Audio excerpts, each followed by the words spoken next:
everybody, this is the Whispering Voice, and I hope you're all happy and well,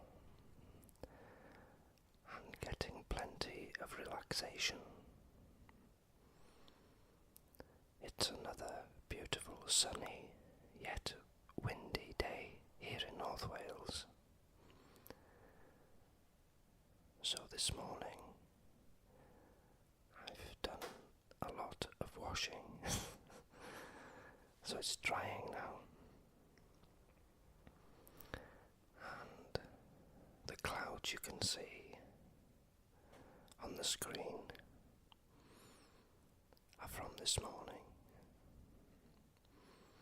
so I hope the visual effect and the audio effect goes some way to helping you relax,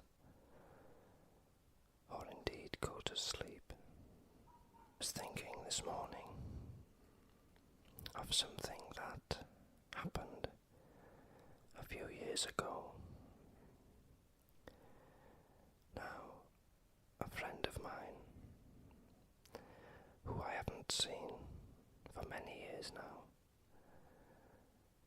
wanted and always wanted to stay the night in a haunted house. Now, whether you believe in the afterlife, in ghosts and that sort of thing, is a personal opinion to each and every one of us. Now, I said I will take you there. Now this house is called Plastig, and it featured on a television program called Most Haunted, which is in the UK. It's supposedly the fourth most haunted house in Wales. Now, as you can appreciate, in the United Kingdom we have a lot of history, be it with people and buildings, and this building is no exception. When you approach it, it's near a town in North Wales called Wrexham, and when you approach this house, you can feel, whether you believe in ghosts or not, you can just feel the history in its walls. And believe it or not, a lady lives there on her own, but very eccentric lady. Now, this story I'm going to tell you, well, it started out a couple of things really. We went on this particular night. It was in the winter, so it was dark by 6 p.m. and you went in from 9 p.m. until 4 a.m. and you don't sleep there. What they do is they have two mediums, and they put all the lights out, and you go to different rooms, hallways, outside, and it was amazing really how many people felt things, seen things. One lady actually screamed that she could see two children looking at her from the fireplace. I personally don't think the mediums that were there were that good, because they were asking questions asking for names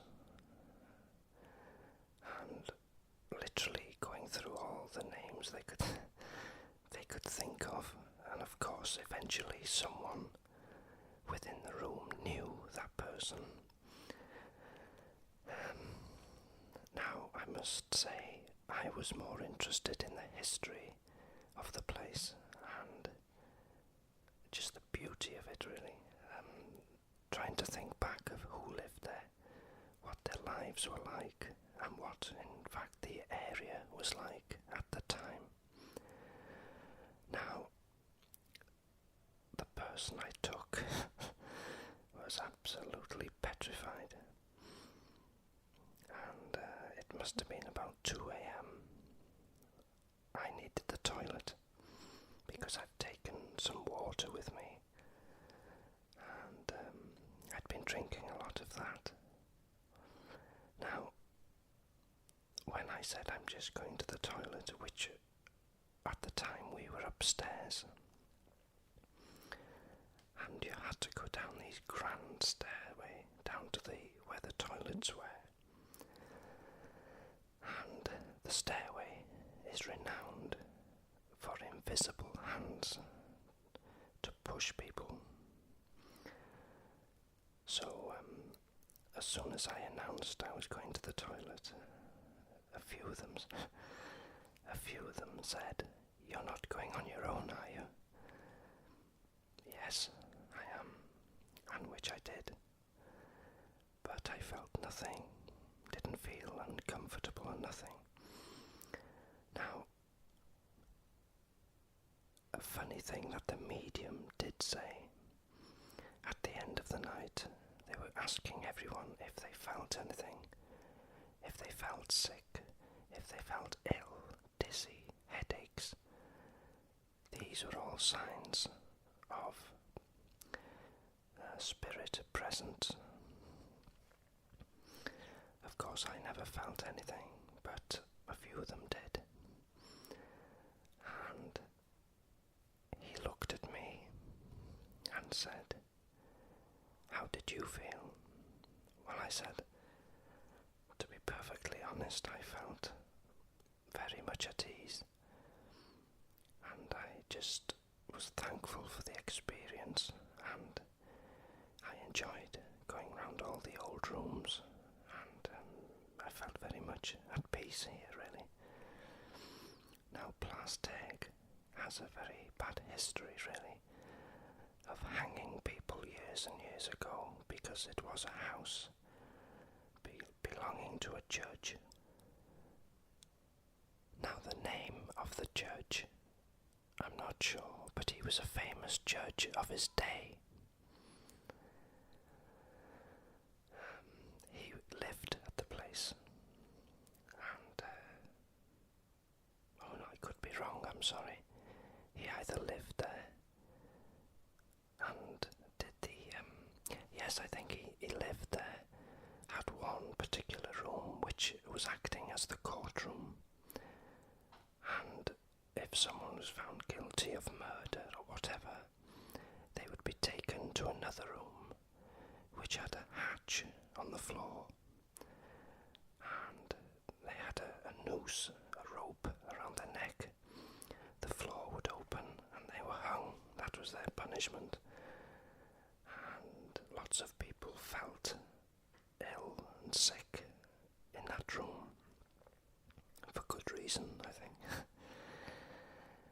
But going back, one of the mediums said, "How do you feel?" This, that and the other. Now, when I said I felt okay, I enjoyed it and I felt at peace, really, he said a very strange thing, really, but he said,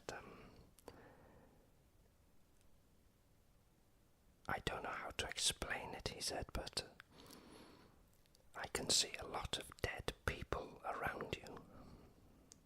So I looked at him and I thought, well, what are you going on about? And he said they respect you for some reason. I don't know why. Have you got a link to death? So I said no, not to my knowledge.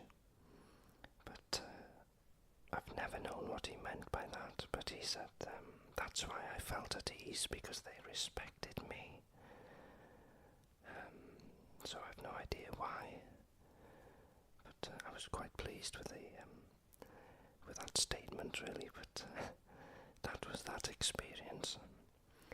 Now, another little experience, if you like. I was in a church hall, and it was a coffee morning in aid of a cancer charity. So I'd taken some clothing, that outdoor clothing, that I no longer used, and donated them. But also I went around all the little stalls and had coffee, and I overheard the vicar talking to two girls and two lads, and they said that they were going on a paranormal investigation, to which I was quite astonished by his reply, really. The vicar stated, "What a load of rubbish. You shouldn't be delving in that sort of thing. No such thing." And this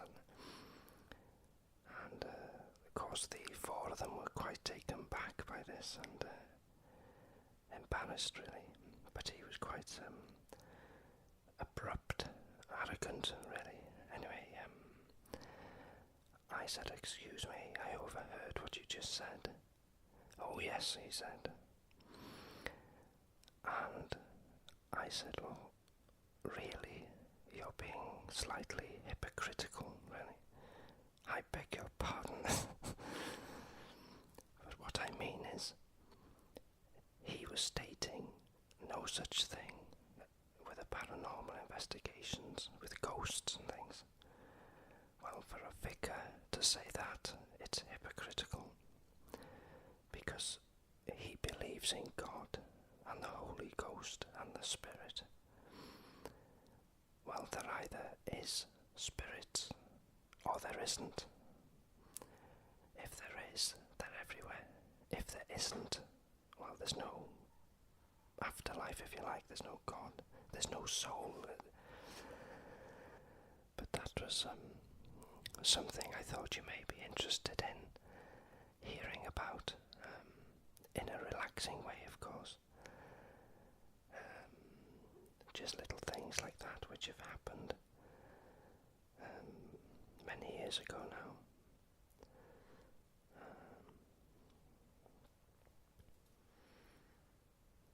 In fact, I have a camera here which the television people use when they go to these haunted places, and it's a film camera which uses film, obviously, because they're better in low light. You can attach infrared light or a normal light to them, and of course you can film in night vision, and there's excellent, because if you catch anything on the film, the critics and the experts regard footage caught on a film camera much more solidly, if you like, much more believable, because with a hard drive camera or digital camera you can alter things, you can edit things, but it's not so easy to do that with a film camera without it being evident. But this has been a bit of a paranormal whisper, really. But as I say, everybody's got their own opinion, their beliefs, cultures, religion, everything. And I judge no one for anything, unless it affects me, of course. But I do like to think and believe there is something after this world, where we all meet up again, and especially with our loved ones and cats and animals. But even I've always thought to myself, which my uncle said actually, he said, even if there's nothing after this, it's nice to be able to think there is, or believe there is, and that way it makes it a lot easier. Anyway, I think I've waffled on a bit too much, but I hope you found this interesting, but more so relaxing to listen to. Even if you don't listen to what I'm saying, just listen to the sound of my voice, and hopefully that will help you go to sleep, get some relaxation and some peace with yourself. So thanks for listening, and I'll speak to you soon.